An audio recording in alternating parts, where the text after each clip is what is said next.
என்று கூறினீர்கள். ஸ்கோர் பண்ணிருவீங்களா 200+ நிறைவான கருத்து?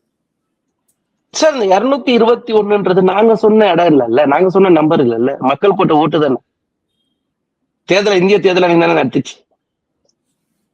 அப்போ மக்கள் தீர்ப்பதை நாங்க சொன்னோம். எங்களோட கருத்தை நாங்க மக்கள் கிட்ட திணிக்கல. திரும்ப சொல்றோம்.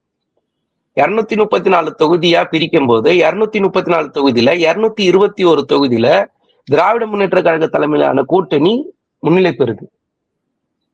அப்போ மக்கள் கொடுத்த தீர்ப்பு தான் 200. அதைத்தான் மக்கள் தீர்ப்பதா முத்துவேல் கருணாநிதி ஸ்டாலின் சொன்னார். வெல்வோம் 200, படைப்போம் புது வரலாறுன்னு சொன்னார். அதனால இப்போ நாங்க பிரச்சாரம் பண்றோம். என்ன நாங்க சொல்றோம்? தமிழ்நாடு வெர்சஸ் என்டிஏன்னு சொல்றோம்.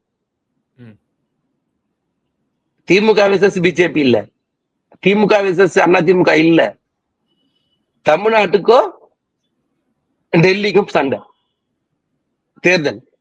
அப்போ நாங்க தெளிவா இருக்கிறோம், எங்க மக்கள் தெளிவா இருக்கிறாங்க.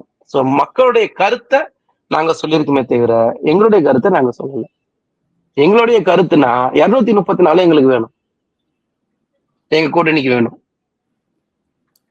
மக்கள் முடிவு பண்ணிருக்காங்க. 221 தொகுதியில 98% ரேஷியோ வெற்றி. அப்படின்னா சாதாரண வெற்றி கிடையாது. நீங்க தேர்தல் ரிசல்ட்ல பார்க்கதான் போறீங்க. தமிழ்நாட்டு மக்கள் எவ்வளவு தெளிவா யார் இந்த நாட்டை ஆளணும்ன்றத முடிவு பண்ணிருக்காங்கன்னு சொல்லிட்டு